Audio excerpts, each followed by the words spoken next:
I wanted to begin by honoring the shoulders of all the freedom fighters that we stand on. And so I'm going to name, there are so many, just name a few. Fannie Lou Hamer, Leonard Peltier, Berta Cáceres, Daisy Bates, Kamala Nehru, who was the wife of the Prime Minister Nehru and had been in jail for struggling for women to be able to participate in voting in India. Dorothy Haight, who organized workshops to assist freedom schools and provide for low-income families. She was also the president of the National Council for Negro Women. Diana Nash, founding member of SNCC. Lucretia Mott, Elizabeth Cady Stanton. Lydia Becker in 1865, who was an organizer. Helen Taylor, who started the National Society for Women's Suffrage. Writers Frantz Fanon. Alexandra Kollontai, the first woman in the committee for the Bolsheviks. Emma Goldman, Frederick Douglass, Harriet Tubman.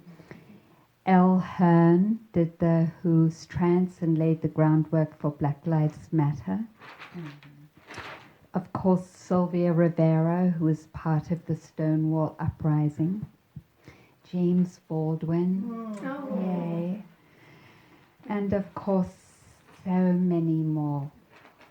And then somehow I want to include Ruth in that for being the first Dharma teacher to start women's retreats, the first Dharma teacher to include movement, mindful movement in retreats, and for that she was expelled from her lineage because it was considered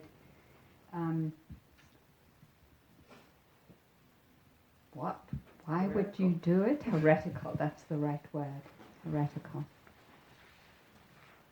And then this is what Leonard Peltier, who you know is still in jail, this is what he's written.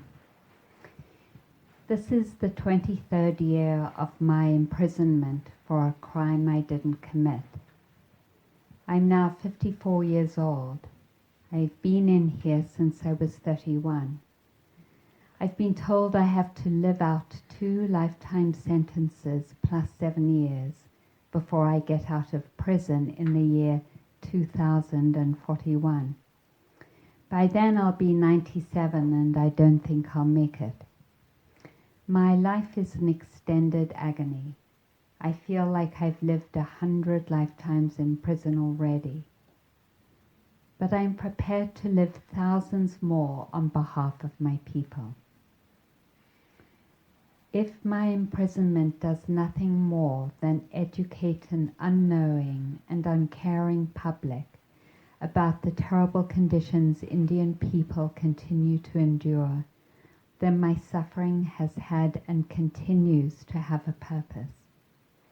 My people's struggle to survive inspires my own struggles to survive. Each of us must be a survivor. I acknowledge my inadequacies as a spokesman, my many imperfections as a human being. And yet, as the elders taught me, speaking out is my first duty, my first obligation to myself and my people. To speak your mind and heart is Indian way. In Indian way, the political and the spiritual are one and the same. You can't believe one thing and do another. What you believe and what you do are the same thing. In Indian way, if you see your people suffering, helping them is an absolute necessity. It's not a social act of charity or welfare assistance. It's a spiritual act, a holy deed. I know who and what I am. I'm an Indian. an Indian who dared to stand up to defend his people. I'm an innocent man who never murdered anyone, nor wanted to, and yes, I am a sun dancer. That too is my identity. If I am to suffer as a symbol of my people, then I suffer proudly and I will never yield.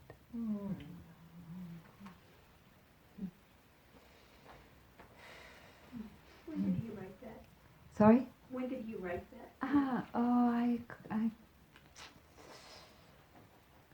Sorry.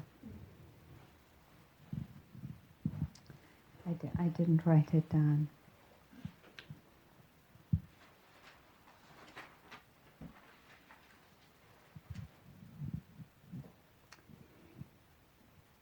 And then I also wanted to acknowledge the transformation of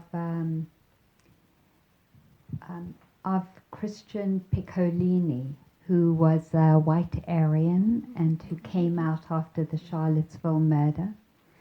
And he, along with someone else, started a group to support white Aryans to transform. I forget what it's called. But he said... It's called Life After Hate? Yes, thank you, Leslie. It's called Life After Hate.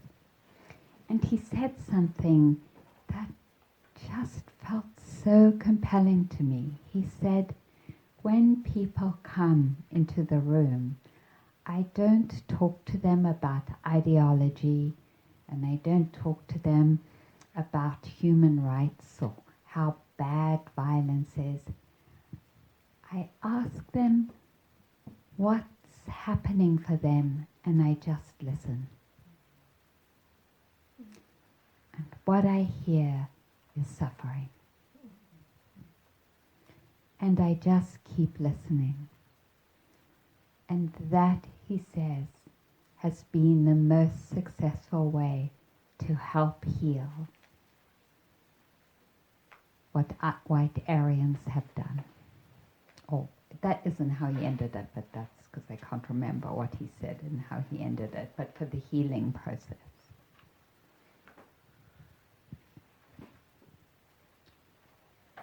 And it reminds me of the anti-nuclear activist and woman who started circles in safekeeping nuclear dumping places where there's waste material that have been dumped and buried. And she's been an activist for a long time, creating circles where people speak their grief and pain. What's her name? Joanna Macy.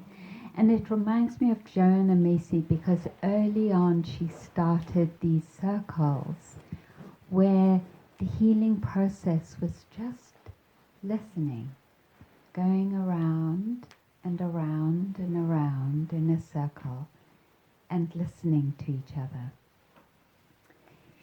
That capacity to listen and to hold is what we're building. And we're already tasting a little bit of that beauty and the power of it in the small groups and in the large group of really being able to give our presence to listen to what's living in our hearts. And that is such a beautiful aspect of mindfulness. And it's been so inspiring to me because it speaks to our capacity over time to enlarge the circle, our circle in our hearts of that listening. So that when we hear and allow ourselves to feel the suffering that is there in the world, we are in either a listening circle of ourselves, extending our listening circle, or when we're in community, extending our listening circle. That isn't exactly how the Buddha talked about it, but he did say that our acknowledgement of suffering, or what he called dukkha, is the beginning of the path, and that's why it's the first of the Noble Truths, because it is in that acknowledgement, in the listening, that then comes the movement to address it. And unless we turn towards that inside of ourselves and outside of ourselves, and of course there's a whole journey in that, right? Then there's no path. And I can mean that just in a minute of that turning towards, oh, this is how it is. And inside of us, and then just as we as a community turn to acknowledge, this is how it is in Puerto Rico. That same acknowledgement.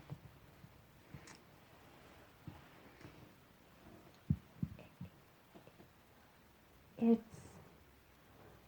not an acknowledgement that has anything in the agenda in that process of allowing and knowing and naming. There's no agenda in that first process of I have to say something, I have to do something, I have to fix it. The very first step the Buddha says is just to know it. To know this is how life is. It's amazing to me when I think of a Buddha, of that mind, because it's said in the enlightenment process that his mind opened to all of suffering everywhere, that his mind opened to every life of every human being that was lived through eons. And I can't imagine that of what it must take to hold that without any reactivity, but just in the knowing of this is how it is. And that is such an inspiration to me to grow that capacity, so that as I open to my own ignorance, which you have heard me share, and the impact and consequences of some of that, how that connection, and we could say accounting or acknowledgement, then becomes the bridge and capacity to begin to open and to see ignorance wherever it is, with no shame or blame or you're a bad person or I'm a good person or that's messed up, but that this is where ignorance is living, and hence the suffering of it. Because wherever there is ignorance, there is harming. Because that is the expression of ignorance. And wherever there is ignorance, there is suffering. And that is the expression of ignorance. And so the path, this path of healing, really begins in this deep acknowledgement of our ignorance and of our own suffering. And not in any way, and I just have to keep reiterating it over and over again, not in shame and blame. And I'm saying that because when we turn towards the suffering that is living inside of us, very often, if the mindfulness isn't strong, along with that comes, because it's held in ignorance, shame and blame and judgment. So now I want to backtrack a little bit and go through why that's the case and why we find ourselves judging so often.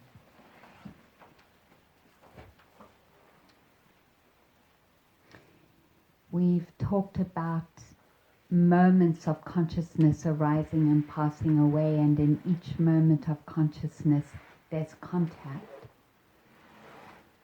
And there's the feeling tone, and there's basic attention, and a basic and life force, and intention or volition.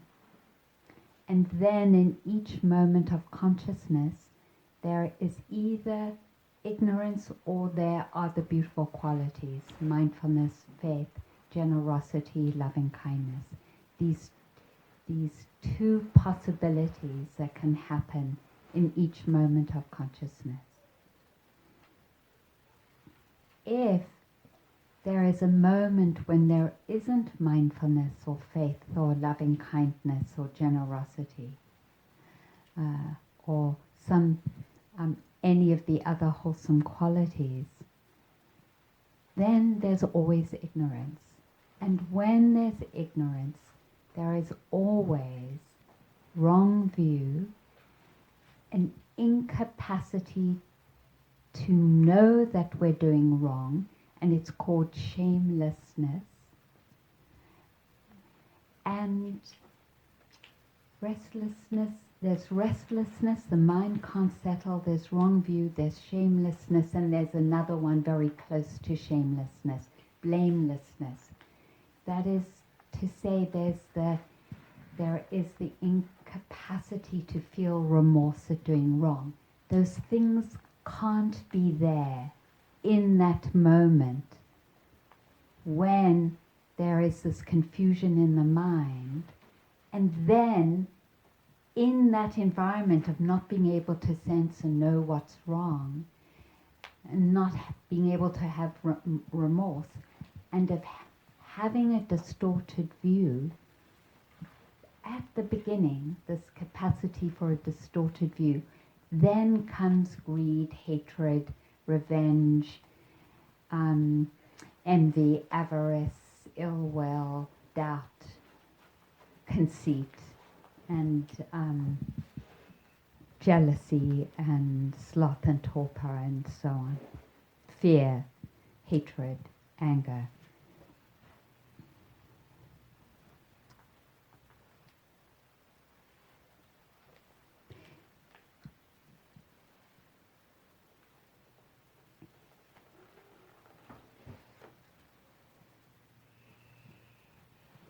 Because there isn't any capacity in that moment of consciousness to protect the mind, as a defense, judgment, shame, and blame arise.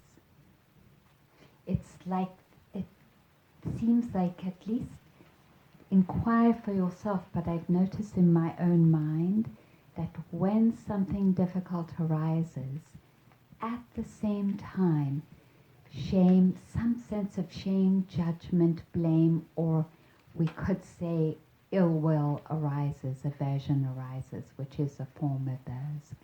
And that's just the lawfulness of it.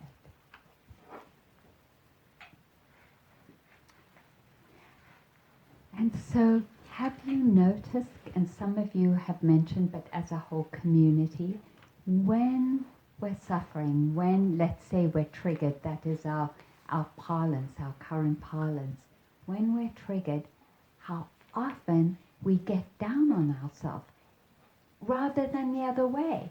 How much it takes, and someone said this to me today, and it really struck me when I said, turn towards it with caring. She said, that would be really hard to do.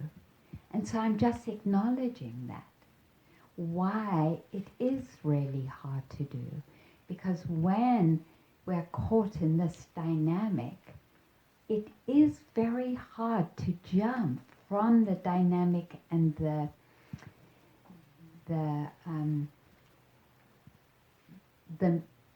movement, the conditioned movement of these energies, to jump to the wholesome stream. It's like you have two roads, you know. One is the road of ignorance and one is the road of wholesome energies, of the Eightfold Path and faith and mindfulness and all the beautiful qualities. And it's hard. It's hard to jump over. And we know that. You know, and so I'm just acknowledging the reality that it's difficult to do, which is why it's so wonderful to be on a retreat and to get reminders that, one, it is difficult, and two, that it's possible. And where it's possible, where it is possible, is in the capacity to intend. That is at the heart of our empowerment, is that no matter how deep we are entrenched, and I have this image of the Grand Canyon. How many of you have climbed down and up the Grand Canyon? Yeah? Yeah? It's arduous and long and takes a tremendous amount of effort. When we're in the Grand Canyon of our suffering, let's just acknowledge that sometimes it is arduous, it is long, and it takes a great amount of effort to walk up the path to the wholesome, grand and right view of the Eightfold Path. Now, I'm not just saying this because it's me. The Buddha used another really beautiful image to communicate that it isn't easy, and that is that the road of purification or the path of liberation is like a single warrior fighting an army of 1,000 warriors 1,000 times over. Doesn't that sound about right?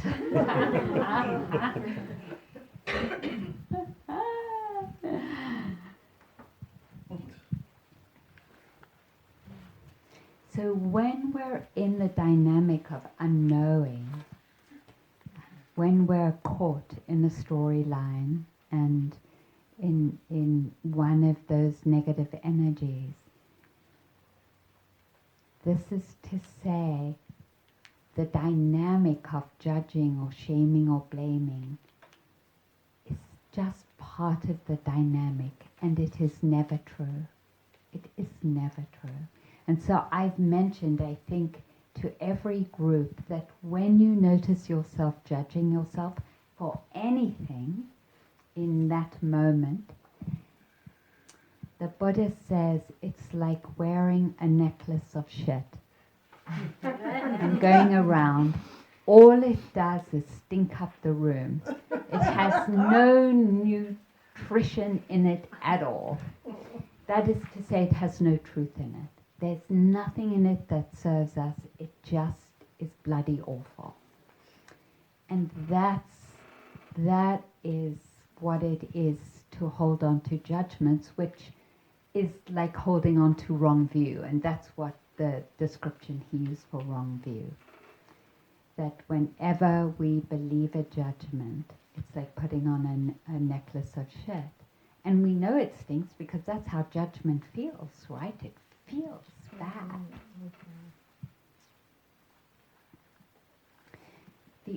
The other way to say it is whenever we have a thought that isn't friendly or isn't clear, it's not true. It's just not true.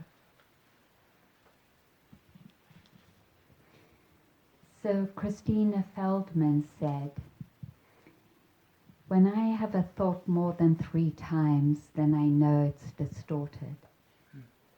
Because when a thought is clear or loving, it doesn't need more than 1 time in its expression.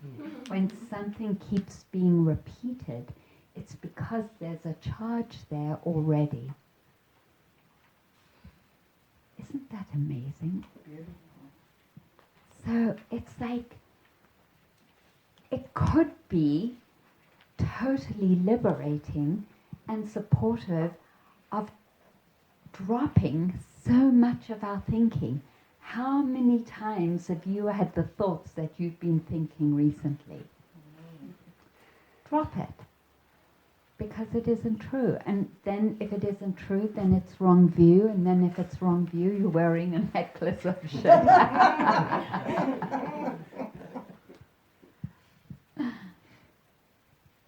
Another way to look at another perspective is my thinking contributing to my suffering, or is it contributing to my well-being? And we just have to go into our body to notice.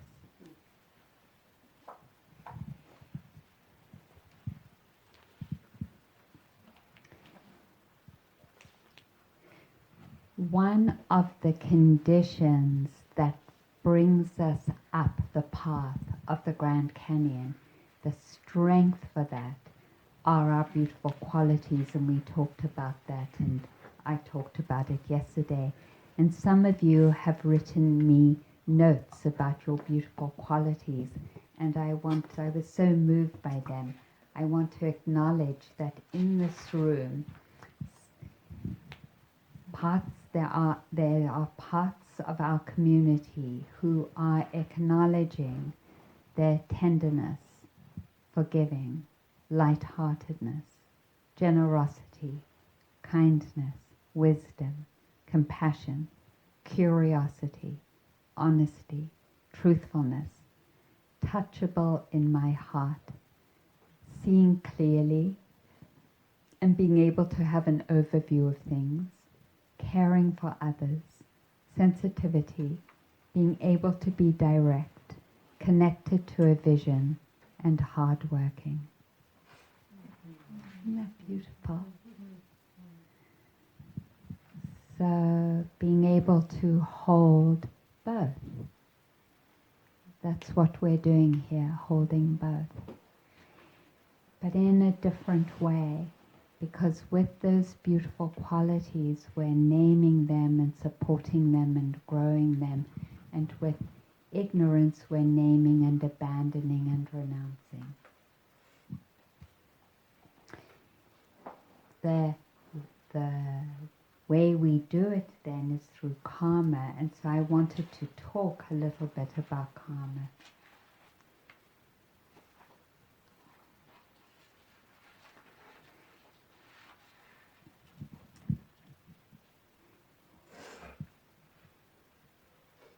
So the Buddha came to karma in his enlightenment experience, and he saw the life of every human being who's ever lived, and the many lifetimes he was able to trace the life, and then the life again, and then the life again, and then the life again of beings.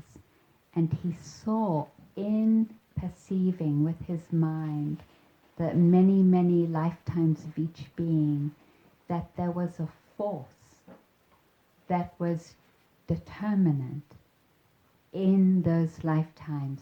And that's when he understood karma. He could see the law of karma.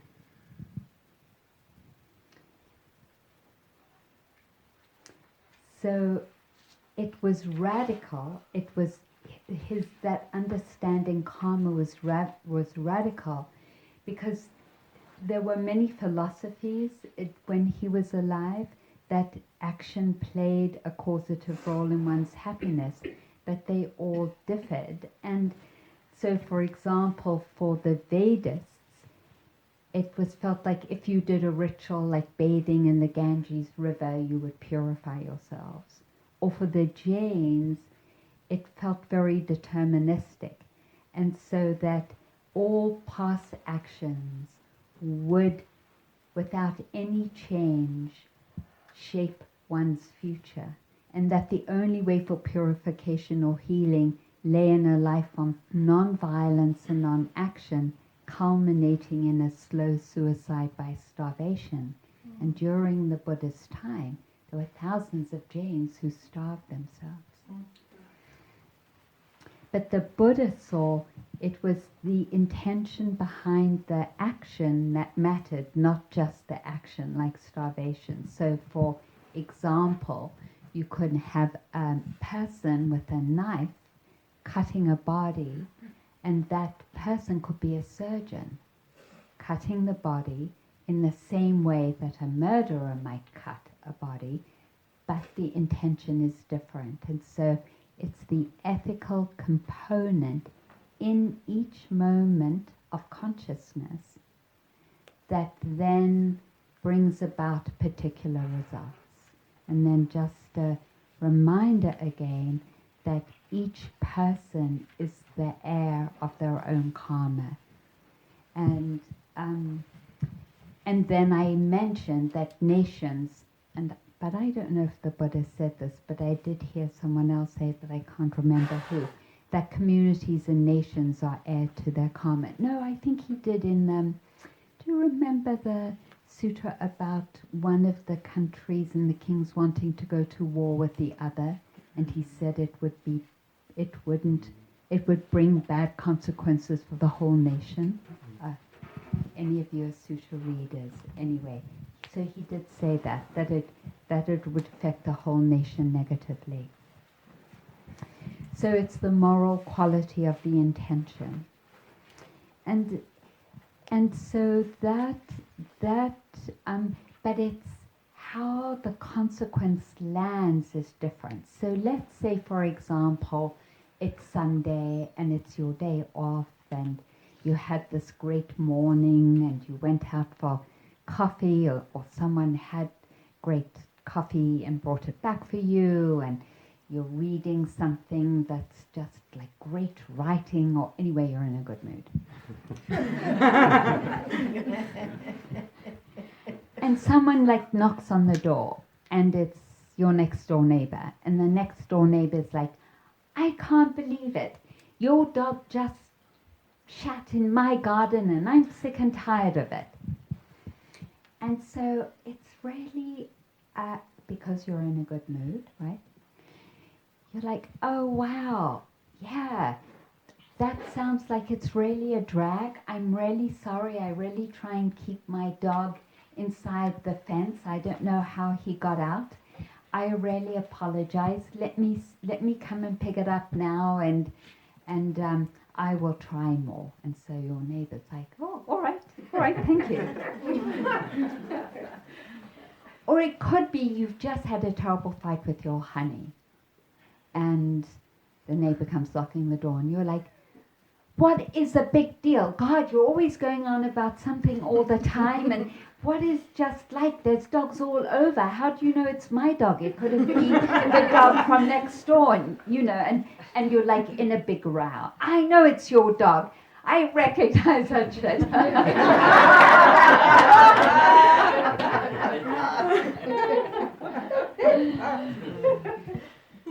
And so do you see? And the Buddha said that karma wasn't deterministic. That depending on the environment in each moment, actions have different effects. The action of the neighbor. And so because it's not deterministic, we change our karma. And that's why this is a purification process. So even though we might have done some awful things, as we purify, how the consequences land for us are different than if we continue to do awful things.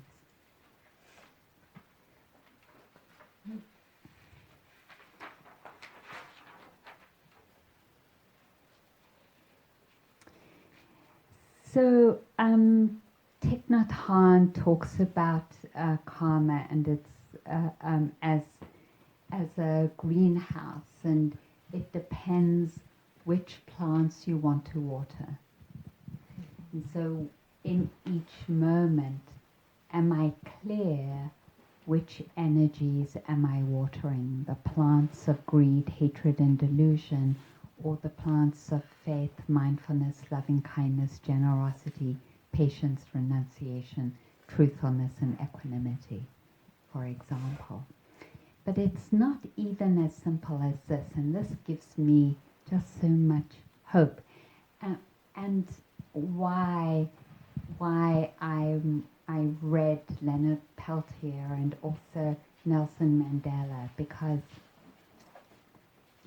and all the great activists, because in their moments of watering love and compassion and social justice, just to put all of many together, they were watering that plant which became a tree, which bore hundreds and hundreds of fruit, whose seeds grew roots and brought more trees with hundreds and thousands of more fruit over time. And that's how we explain how the great teachers like the Buddha, like Christ, like Mandela, and so many more, and like Leonard Peltier, whose love and compassion have borne those moments of, and in expression and in writing, have borne so much fruit that there are millions of us all over the world who have in some way been touched by those moments. Can you see how amazing that is? And then just how we contributed to that. If you were in any of the student movements to end apartheid when you were at university, those in my generation, yeah, how you contributed to the fact that Mandela was actually freed, and his writings were expressed, and so were his speeches. Can you see how interrelated it is, and how hard it is then to feel hopeless? Because it's one moment of good intention. We have no idea, and neither did any of those people. Maybe the Buddha didn't. I don't know about Christ. I haven't studied his teachings that well, but he was an amazing being. But the Buddha foresaw the fruits of that wisdom, and it touching other people and their fruits, enabling the Dhamma to continue for thousands of years. I just think that is so beautiful. So that is the power of one intention, because you don't know what the consequences will be. And in the same way I said to Ian about my first Dharma talk, I said, wow, I think my first Dharma talk was one of the worst talks I've given. And then once one of you said, oh no, I liked that Dharma talk. I liked it much better than the second one. Which I thought was a great Dharma talk. So I'm just saying that because you never know. You just never know.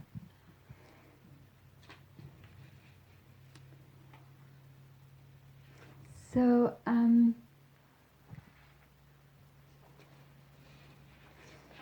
then I wanted to just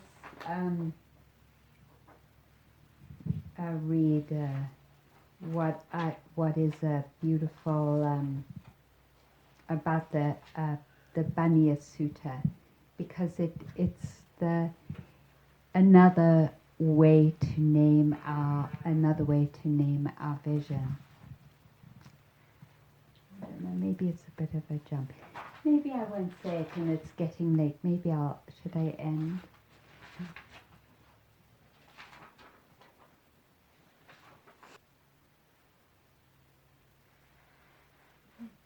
Yeah, I think just that having faith, I want to read the story about faith. This is 30 years of the reconquest of Guatemala. And this is from Eduardo Galeano again. The Bank of the Army is the country's most important after the Bank of America. Generals take turns in power, overthrowing each other, transforming dictatorship into dictatorship. But all apply the same policy of land seizure against the Indians, guilty of inhabiting areas rich in oil, nickel, whatever else turns out to be of value. These are no longer the days of United Fruit, but rather of Getty Oil, Texaco, and the International Nickel Company. The generals wipe out many Indian communities wholesale and expel even more from their lands. Multitudes of hungry Indians, stripped of everything, wander the mountains. They come from horror, but they're not going to horror. They walk slowly, guided by the ancient certainty that someday greed and arrogance will end. That's what the old people of corn assure the children of corn in the stories they tell them when night falls.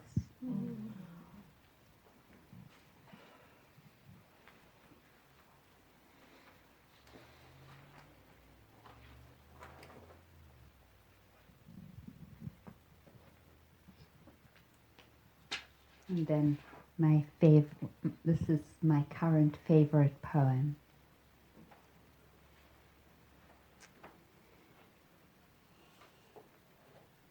Calling the Spirit Back from Wandering the Earth in Its Human Feet by Joy Harjo. Put down that bag of potato chips, that white bread, that bottle of pop. Turn off that cell phone, computer, and remote control. Open the door, then close it behind you. Take a breath offered by friendly winds. They travel the earth, gathering essences of plants to clean. Give it back with gratitude. If you sing, it will give your spirit lift to fly to the stars' ears and back. Acknowledge this earth who has cared for you since you were a dream planting itself precisely within your parents' desire.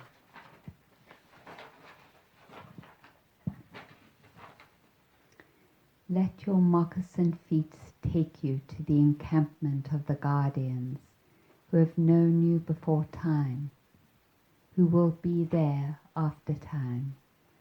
They sit before the fire that has been there without time. Let the earth stabilize your post-colonial insecure jitters. Be respectful of the small insects, birds, and animal people who accompany you. Ask their forgiveness for the harm we humans have brought down upon them. Don't worry. The heart knows the way through, though there may be high-rises, interstates, checkpoints, armed soldiers, massacres, wars, and those who will despise you because they despise themselves. The journey might take you a few hours, a day, a year, a few years, 100, 1,000, or even more. Watch your mind. Without training it, it might run away and leave your heart for the immense human feast set by the thieves of time. Do not hold regrets.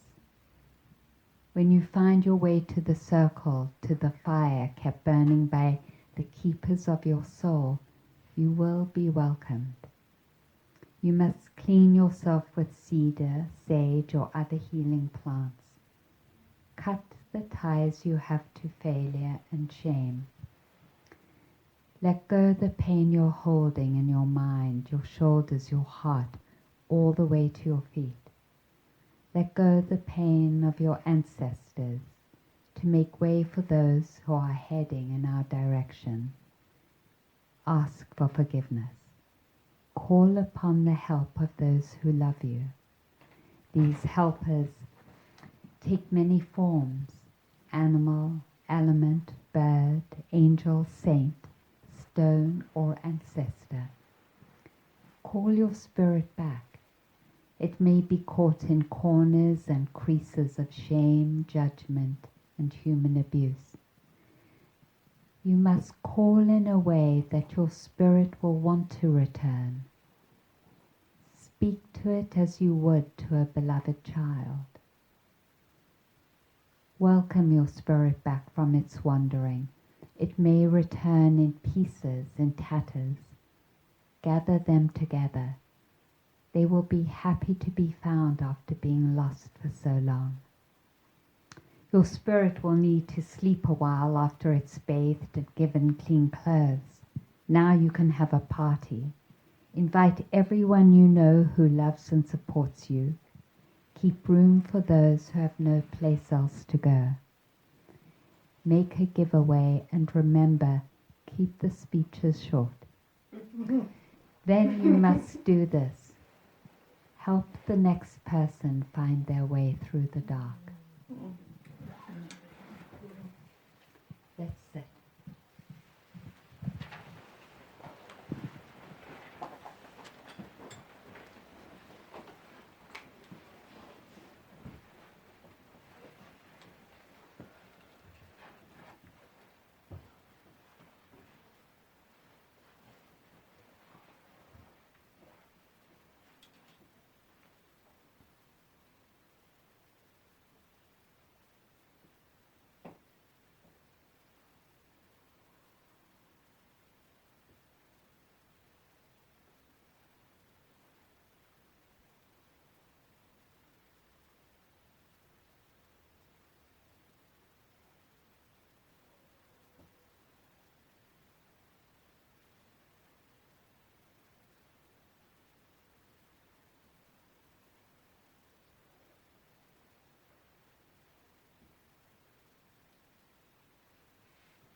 Thank you.